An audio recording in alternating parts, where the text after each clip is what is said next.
Hey, it's me, your favorite neighborhood lesbian, just dropping by to let you know that today's episode of the podcast is brought to you by you, the patrons on Patreon, and anybody else supporting this podcast.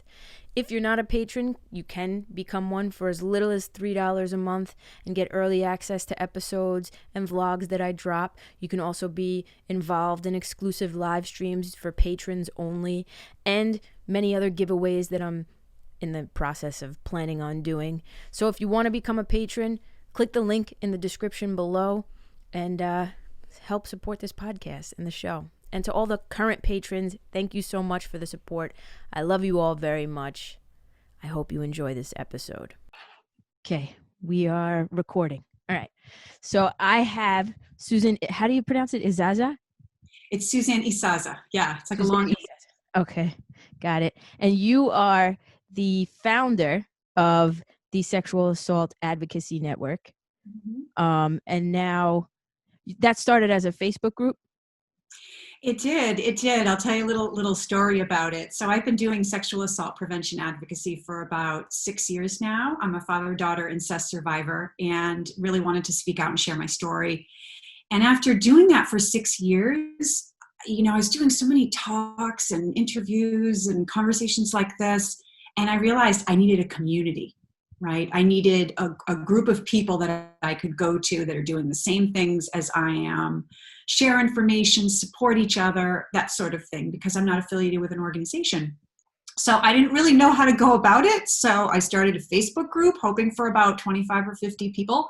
And in a couple of months, 1,000 people had asked to join the group. And I realized, wow, this is like a lot bigger than me just wanting somebody to chat with on Facebook. So I got some people together from the group. We talked about forming an organization, and then here we are months later. We have a website and we have programs, and it's really exciting. It's been a fast year. You guys, well, it started, you started it a year ago, right? Yes, in May of 2019. So yeah, we're almost a year and a half now. And you guys have now over 1,500 members, right? We do. We have 1,500 members, and it's a closed group, so people have to be invited in. It's only for advocates. It's for someone like you or anyone who's speaking out on the issue of bullying, sexual assault, domestic violence, anything like that. So yeah, it's growing by the day. And I was on the website before, and you have like an army of people now that are behind you, that are educators and speakers and mentors and stuff like that. How did that even happen? Did you just create the group and then people came to you and they were like, hey, we want to get involved? Yeah, so like I told you, when I started the Facebook group, I never envisioned it would be anything more than that. But then as we were going on, people were asking for different types of things. They wanted to do webinars. They wanted to form special, advocacy groups. They wanted to work on policy stuff. And, you can't do that through a Facebook group. So I had gotten to know a lot of people through the group just through chatting and the group conversation, but we had developed personal relationships. So I just reached out to people that I knew. There were about a dozen of them, and talked at old school, telephone. And I told them what I wanted to do, that I wanted to broaden the group and I wanted to do more. And did they want to help? And every single person, Tori, that I talked to said enthusiastically, yes.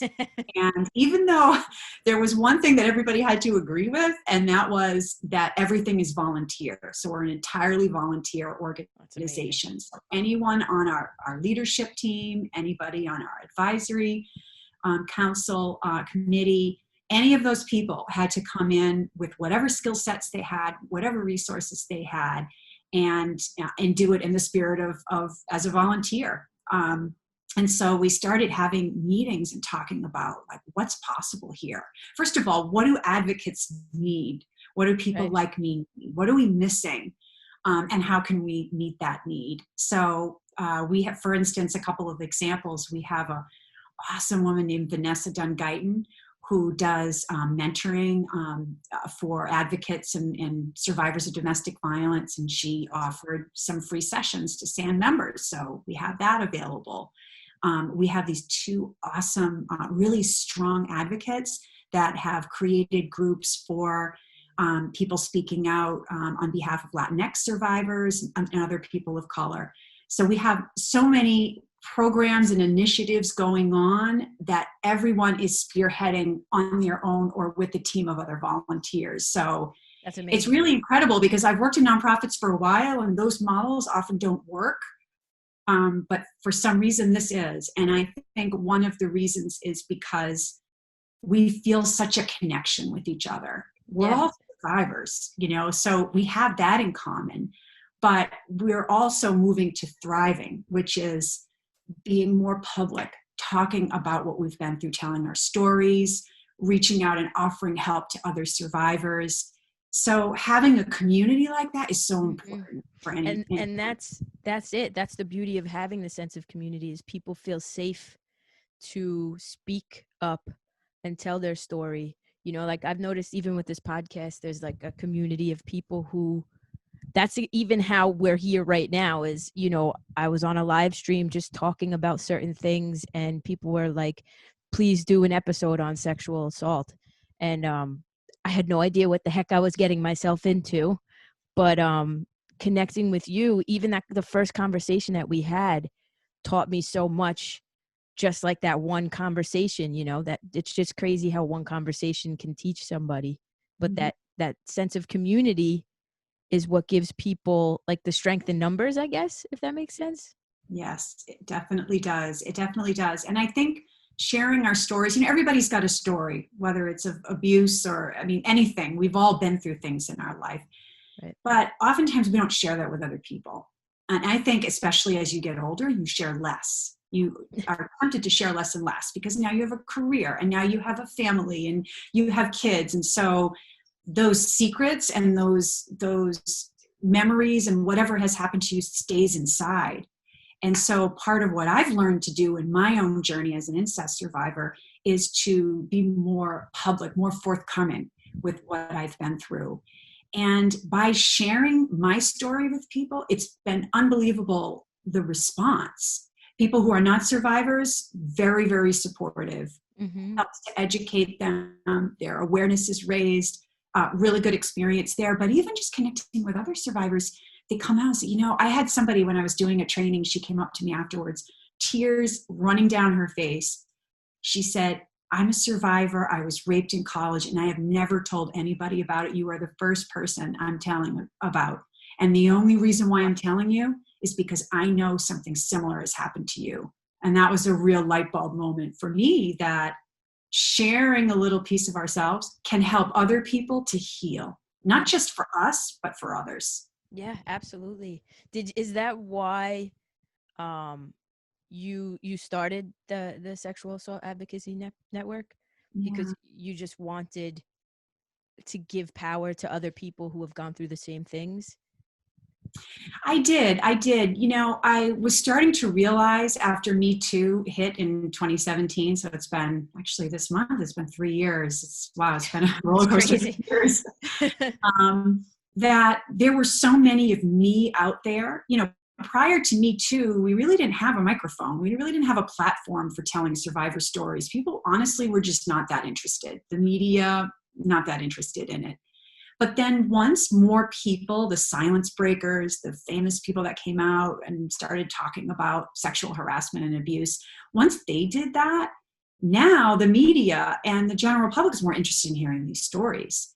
So many of me started to become developed, people who were just on their own. On my own, I just go out and I develop contacts at colleges and military bases and pretty much anybody who wants to hear about sexual assault, I come in and speak. But I've done that all myself or with the help of, a few other people. And so there's so many of me around, I realized that we need support. If we don't get that support, it's harder to keep doing this. And you being a podcaster, when you first start something, it's a lot. Yeah. You put your heart and your soul and everything into it. It's easy to burn out. Oh my God. It's really easy to burn out. I don't have to tell you this, you being a YouTuber. It's easy to say, or to be tempted to say, is this all worth it? And I really feel like survivors who are working in advocacy, we want to keep everybody doing what we're doing because it's important. So how do we do that?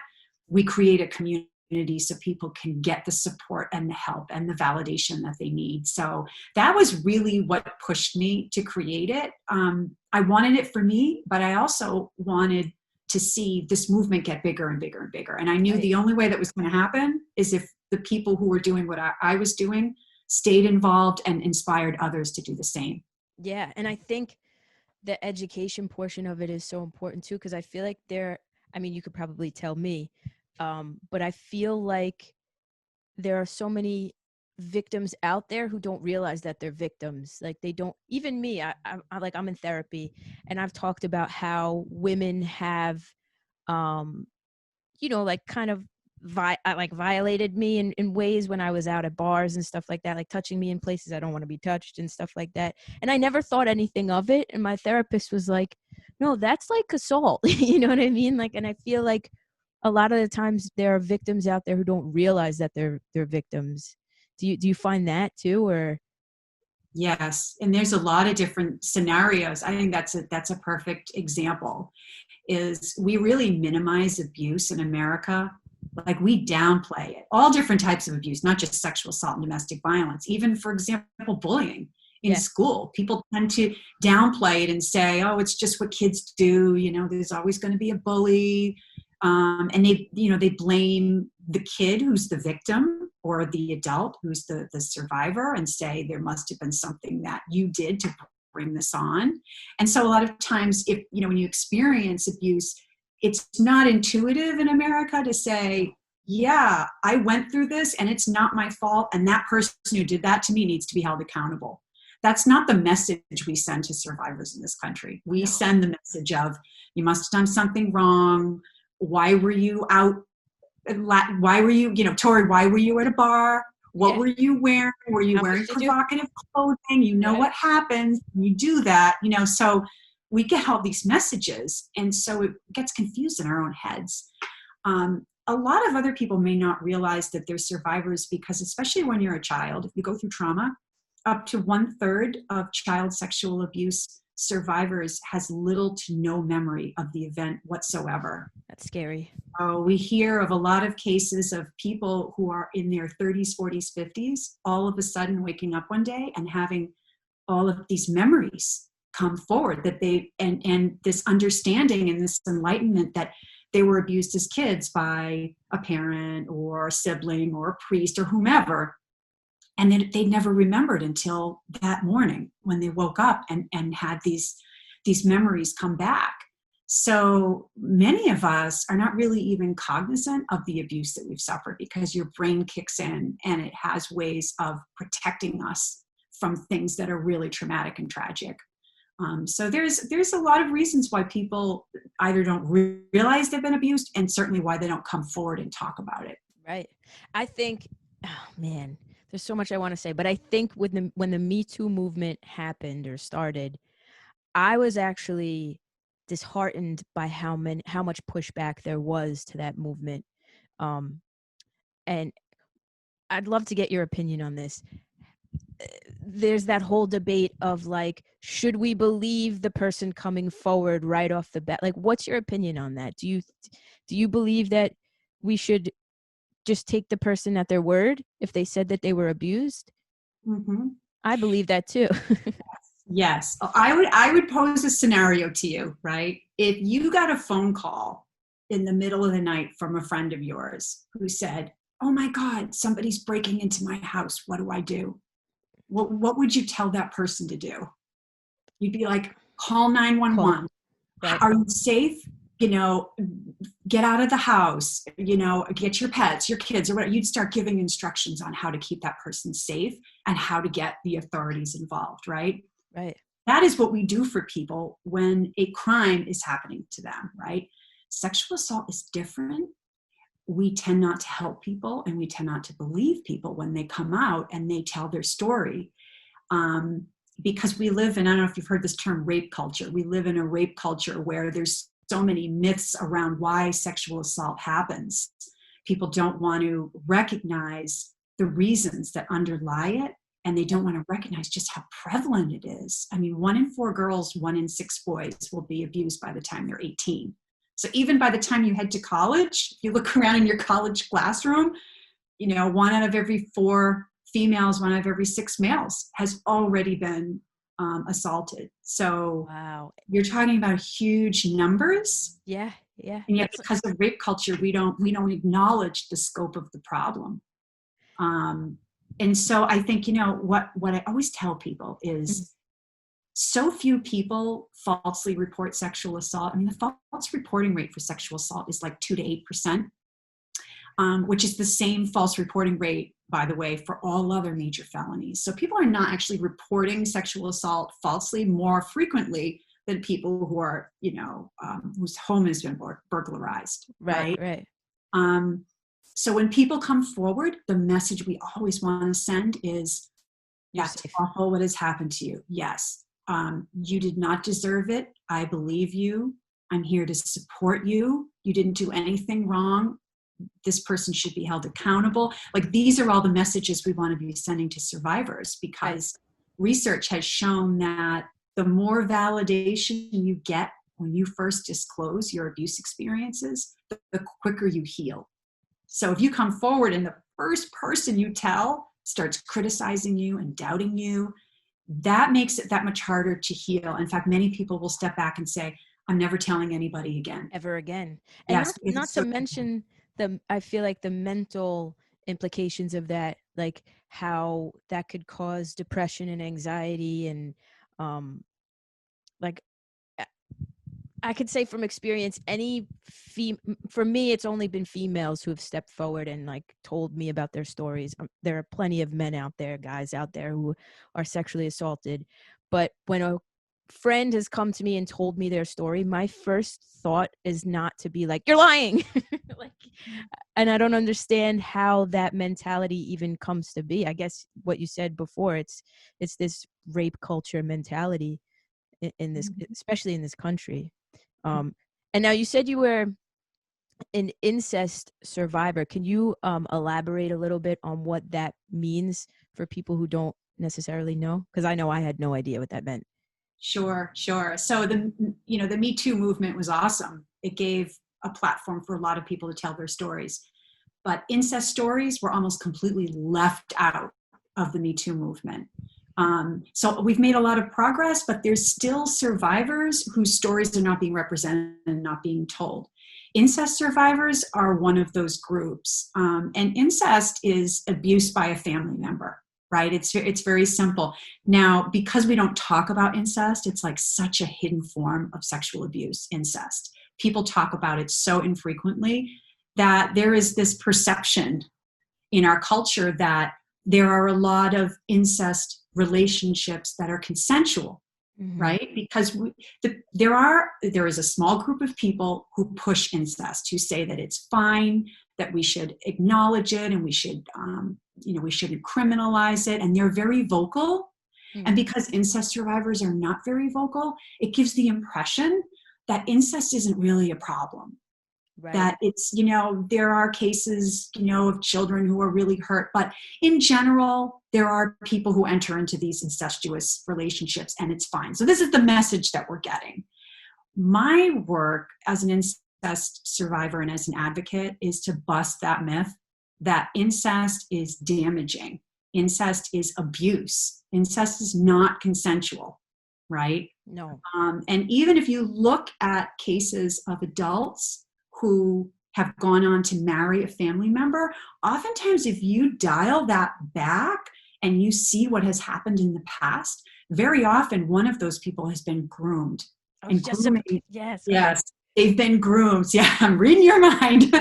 They have been groomed to associate and love the offender, to believe that what is happening is fine and is normal and that it's actually helpful for them. So kids are groomed in this way. Yeah. So as they grow up, they don't challenge the notion of being sexually abused by an older person. They don't. And they're often told, don't tell anybody about it. In fact, that's the message incest survivors almost always get, which is, don't tell anybody. Nobody will believe you. If you tell anybody, something bad's going to happen to you or your dog or your parent or whatever. There's a lot of threats made. So They scare them into like submission, I guess. yes, yes. And so, incest survivors, like I didn't tell anybody. I didn't tell anybody until I was 19. And I heard that my father had abused another person, another young person. And like the light bulb went off in my head. And I said to myself, I couldn't do anything to help me, right? Yeah. But now I'm an adult and I'm out of that situation. I can do something to help someone else and to make sure this guy doesn't do this to anybody else. And so I reported him. And he was eventually convicted on 4 counts, and he's a registered sex offender. But that's a really rare circumstance. I know. It's a really rare circumstance, though, because many incest survivors, even as they become adults, are still wrapped up in this really dysfunctional family environment where they can't pull away. There's oftentimes, emotional abuse that continues. There's financial entrapment that happens. And even people my age who were abused as kids are sometimes still associating with family, with this dysfunctional family. So it's really hard to get out of. That's sad. That's very sad. And a lot of the times I remember you saying that like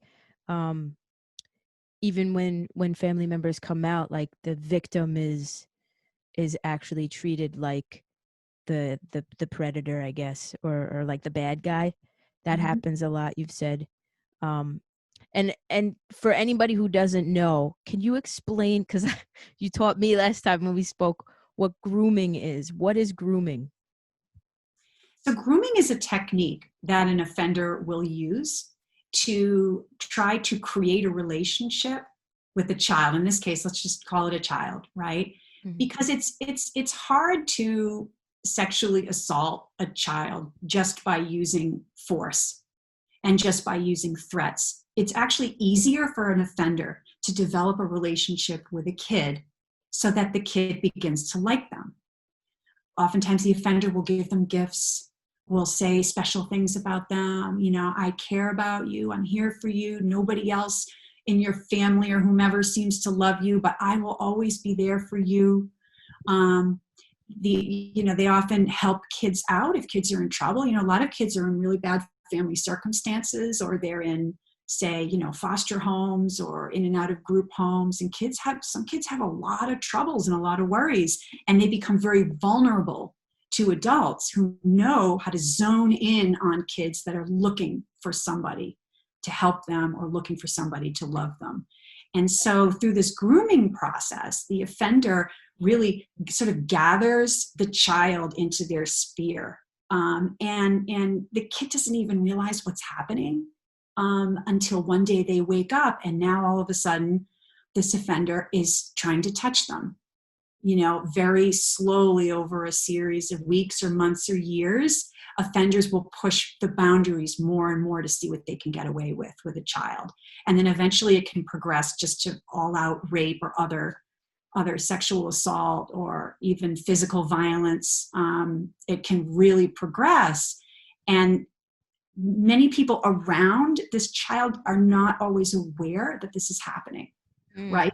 They sometimes look at adults and say, "Oh, they're so nice. They're so helpful to kids. Always offering rides to kids, helping them out with buying them soccer balls and baseball mitts. Like these are great guys." But oftentimes they're using those strategies to develop relationships with kids in which they can take advantage of them. And I use the word he a lot, but there are many female perpetrators out there. It's not just men who do this. It's also women as well. But those stories we don't hear a lot.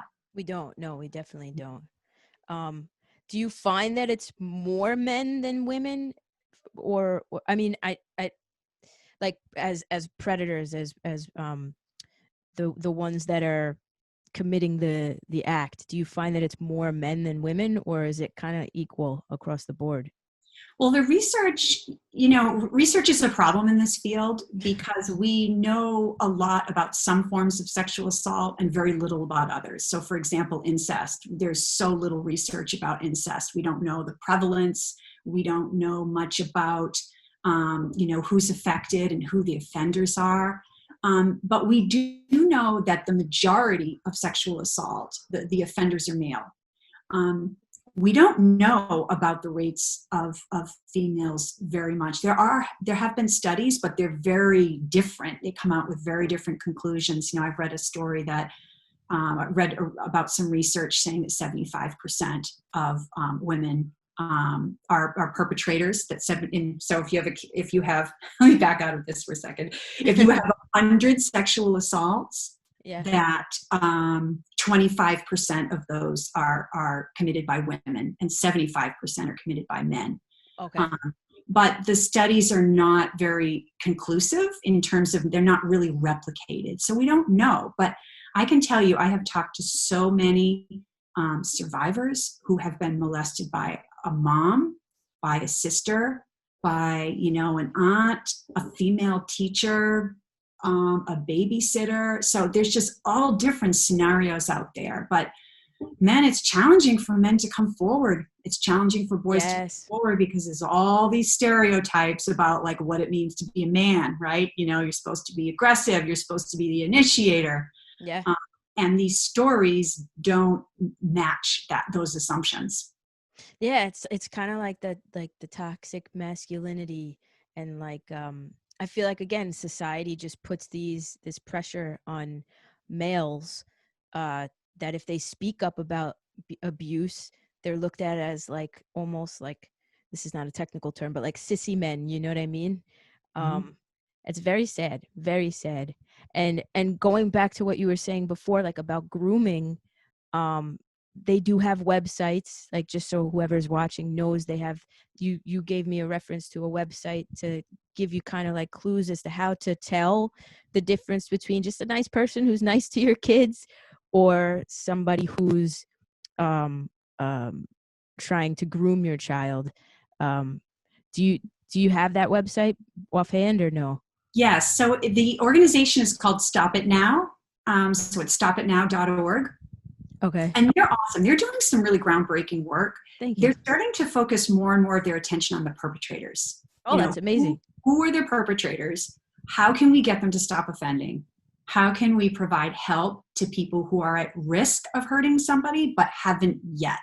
And that's work that has not really been the focus of attention up until this point, you know, because we've been so consumed with helping survivors, which we should be. Yeah. But there is a whole group of people who are offending or at risk of offending. And so we have to deal with that. We have to understand more about why people are doing this and how to get them to stop doing it.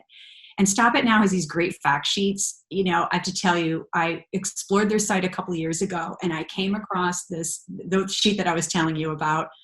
It's basically warning signs that an adult is at risk of abusing a child. I thought, oh, this will be great. Let me look at this. Let me see see if I can see my father in this list, right? Can I see him reflected? There were like maybe 15 signs, and he had like 12 or 13 of the 15 signs that he was abusing a child. And I had to stop and say, wait a minute.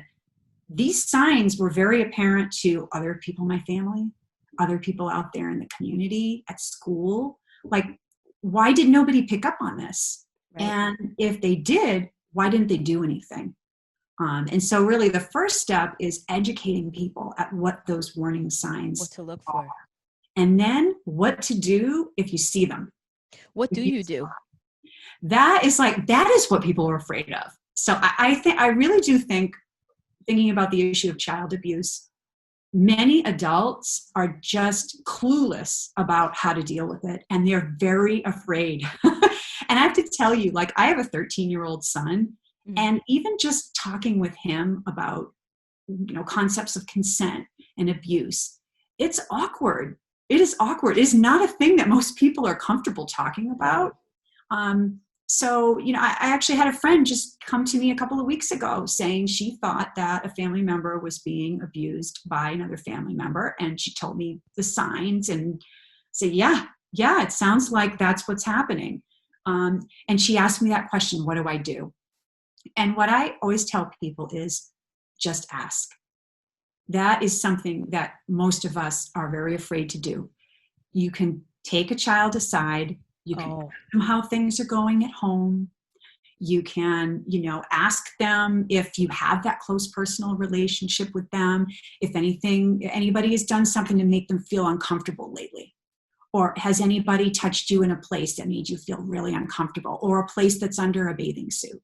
Right. Or has anyone given you a bath lately that doesn't usually give you a bath? I mean, you can ask like these types of questions depending on the situation, and you'll probably get some information that will give you a sense as to whether or not something is happening. I mean, you don't have to come out and say, are you being, sexually assaulted? Because to a child, they may not identify what's happening as sexual abuse. Right. They don't know. Identify it as like, oh, this person, I feel uncomfortable around this person. And she gives me all these presents, spends all this time with me, but I'm really uncomfortable with like what's going on. They don't often identify that as grooming or as sexual abuse. So sometimes it's up to us to ask kind of the probing questions. To be like the detectives and sift through. And I feel as though children, especially children, will be truthful. Like if I asked you this when we spoke before, because this is how this whole entire episode came to be, was I was saying if let's say you're a single parent and you're dating somebody, and your child, who's normally a very like bubbly, outgoing kid that loves everybody, seems to have some sort of issue with the person that you're dating, and that's like out of their character, take that into consideration. Would you agree with that? Agree with, say that again? Like if I have a child and I'm dating somebody, and my child, who normally is very outgoing and bubbly, just has this, says that they feel uncomfortable for some reason around somebody, or just like despises the person I'm dating, should we be like listening to our children, or not like accusing anybody, but kind of just taking that into consideration, like, okay, there's something going on there? Definitely. I mean, we talked before about believing survivors. I think we also have to believe kids when they tell us how they feel. And a lot of us get messages growing up not to cry. Why are you crying? Don't be upset. Don't be mad. Don't be sad. Like, we're often telling kids how to feel, and we have absolutely no control over our own feelings. But yet we raise kids to think that their feelings are wrong, or what they think about something can be wrong. And so, validating what a kid is feeling. Yes, I get it, Johnny. You feel really uncomfortable with my boyfriend or my girlfriend or whatever. Why? Tell me more about that. Like, what do they do that makes you uncomfortable? You ask the questions. Let them know you believe them. Let them know they can come to you with anything. And when we think about, creating a home that's sexually safe, a safe home for a kid, one of the most important pieces of that is letting kids know that it is okay to tell us things, that we care, and that we will believe them. If every parent did that for their child, and that was the only prevention thing they ever did in the entire span of raising their kids, we would see a lot more disclosure. But very often kids get the subliminal message, don't tell me about this. I don't want to hear about this. And there's a lot of reasons why parents don't want things to come to light. A lot of people are very invested in their relationships with the family. The idea of leaving a partner or cutting off contact with your family to protect your child is really scary for a lot of people to have to envision. Yeah. So sometimes we just see what we want to see, but we want to be sending that message to kids, all the time. And there's a lot of things that we can be doing with kids from when they're like 0 all the way up to age 18. You're reading my mind again. I was just about to ask you, like, should we be having those conversations early on, or like, what can we do? Yeah.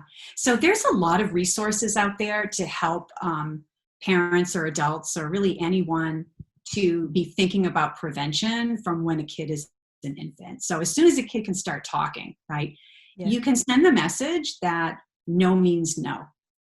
That, if you say no to a kid, that they need to listen. And if they say no to someone else, that other person needs to listen. And just reinforcing the basics of consent, which is if somebody says no, they don't want to give you something or they don't want to do something, you've got to respect that. Right. And that's really the underlying concept of consent. And it's funny because like you see kids at preschool, like, you know, they start fighting with, you know, other kids for toys and stuff, or can I have some of your chips? You know, I want some of your chips, or I want some of your lunch. And another kid will be like, no, I'm not sharing my chips. Right. The other kid who is asking knows that like, okay, I don't get any chips, right? Right. It goes the no. But somehow when we get older, all of a sudden when sexual relationships is like, wait a minute, maybe no doesn't mean no. Does no mean yes? Does no mean Right. asking? I keep pushing. Like, so somehow something goes wrong from Some, the there's like a disconnect. I don't understand it either. Yeah. yeah. Even down to and I don't know if this would even be seen as sexual assault, but like the cyber stuff, you know, I have so many female friends who get unsolicited, you know, private part pictures that they don't want. Would that even be seen as like, that's definitely got to be some sort of violation? Yes. And in some states it's a crime. Oh, wow. Sexting and sending, you know, videos or, you know, images, like intimate images of yourself to people. In some states, depending on ages and depending on the content, that can be a crime. If the picture is of another person and that person is underage, now you're in the area of child pornography. So we have to take all of that stuff seriously. Of course, every case is different. But one thing we can tell kids once they get a cell phone or once they get access to some form of virtual communication is that anything that they send to another person, a text, a picture, a video, once you hit the send button, it's gone and it can be used in any way. You can never get it back. And kids don't often think like that. It's just like, oh, you know, impulsive. Like, I'll just take a picture of myself with my shirt off and send it to this boy that I like, or whatever, this girl that I like. And then, you know, okay, that's fine. Right. You know, think of the implications. No. That sometimes if that other person wants to blackmail them, wants to try to get money out of them, wants to try to push them into some form of like sexual activity, they can blackmail them with that image. Yeah. I'm going to put this on your, you know, on Facebook or Instagram. I'm going to send this out to the world if you don't do A, B, and C. And now you're into something that is highly criminal. Right. Now you're trying to force or compel or threaten somebody to engage in sexual activity with you. So that's scary. It can rapidly transition just from an innocent taking a picture and sending it off to now all of a sudden you're being coerced. And it's scary how often it happens. My best friend recently came across TikTok. It's just a whole new animal. And she came across this TikTok who was exposing this website where it's like a forum where you can type in your location and look up a nude picture of somebody by like, I forget how you can search them, maybe by name or just location. And there are people on this forum who are posting pictures. Let's say they get a picture of me and they think that I'm attractive from Facebook and I'm fully clothed. And they'll post a picture on this forum and say, have you seen it? Does anybody have nudes of this female or male? If you do, this is like the thread to send it to. And it's like, it's almost this like trading of people's nudes, like without their consent. And it's a whole website you can go on and search yourself to see if you're on. And some people don't even realize that my friend found a mother of her daughter's, like her daughter has a friend, the mother was on there fully clothed and somebody was looking for nudes of this woman. Oh my gosh. You know, that there's so many different opportunities for this stuff to happen. And, you know, if you think of pornography, I mean, pornography is such a huge multi-billion-dollar industry worldwide. And the United States is by far the biggest purveyor of pornography.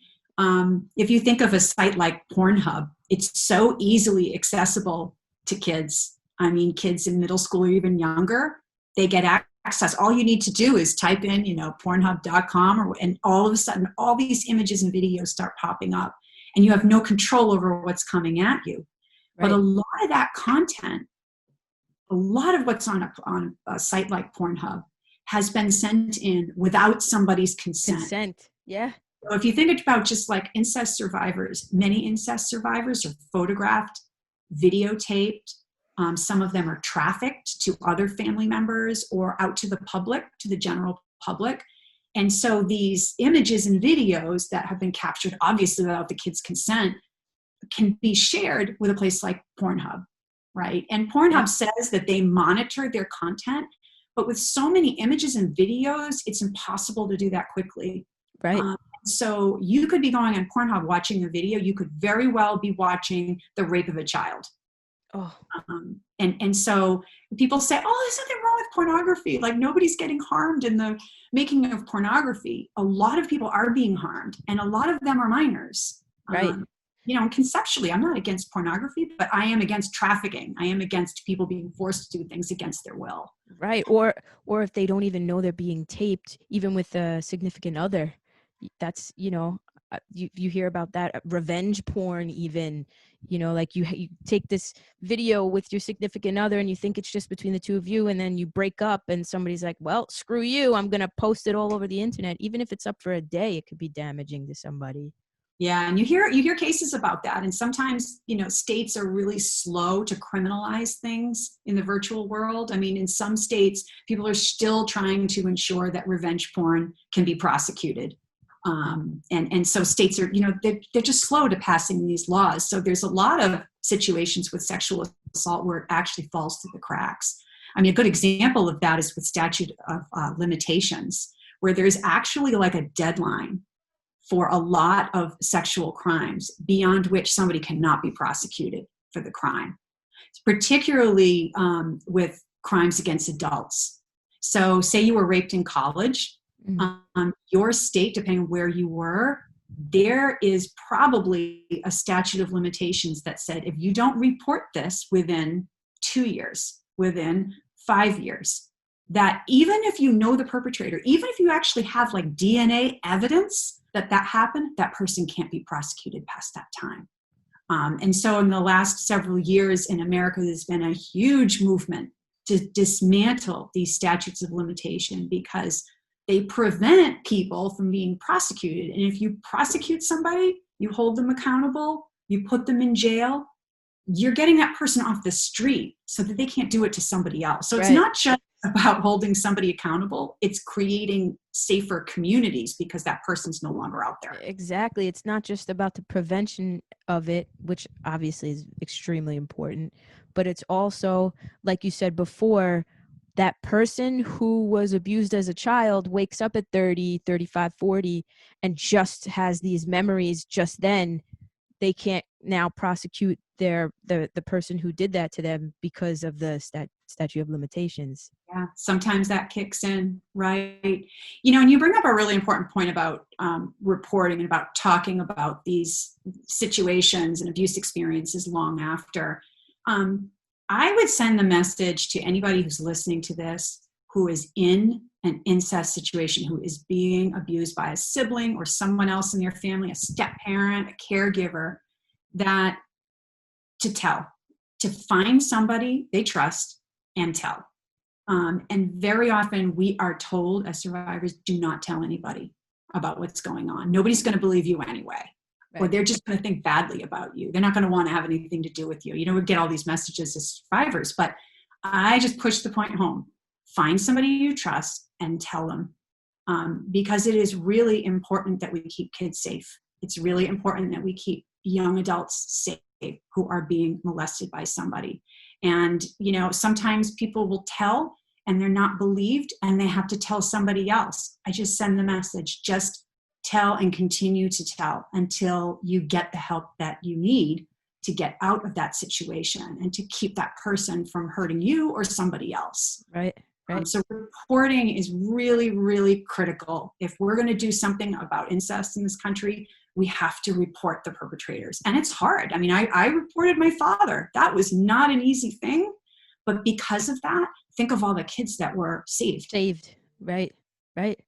Just by one person telling, you can save so many others. So yeah, 100%. And I thank you so much for your time. You literally, again, read my mind. I was going to say, what would be one thing as a closing statement that you would say to somebody, you know, going through this, struggling with this type of issue? And I guess also probably to let people out there know that there are resources out there. The Sexual Assault Advocacy Network is wonderful. You're in the process of creating another website dedicated to incest. Yeah. That'll, you said next week, hopefully. Yeah, so it's going to be out mid-October. It's called Incest Aware, incestaware.com or .org. Either way will get you there. And it's the first website that is entirely devoted to incest. There is no other website. It's shocking out there. I know. This topic. And so when I learned that, I decided to create one. But if somebody just wants to reach out and talk to somebody or get help or even just have a conversation, they can start with an organization named RAINN, which is RAINN.org. Okay. RAINN, just think RAINN, you know, you'll get there. They have an online chat. They have, you know, phone support. They have all different ways that you can talk to a trained person, a trained counselor. So if something's happened to you, your friend just told you that something happened to them, you have questions, you're not sure if, you know, what consent is about. I mean, like any question that you could possibly have, RAINN will help you with that. And so, you know, people should use that resource. It's nobody's going to, you know that they called. Nobody's going to report back to their family that they called RAINN. But those resources are out there. Amazing. Well, thank you so much for your time. I would love to have you back because I have so many freaking questions. Yeah. Oh no, this has been awesome. And if anybody wants to reach out to me, I have my own website, which is Suzanne Isaza, which is ISAZA, SuzanneIsaza.com. And from there, you know, people can email me or contact me. So I'm happy to follow up with anybody. Amazing. But thank you. This has been awesome. I would love to come back because you know I can talk about this forever. Honestly, me too. I feel like it's so important, and you're doing amazing work. And thank you for everything. Yeah, you're welcome. Have a good one. Take care. Bye-bye. Bye.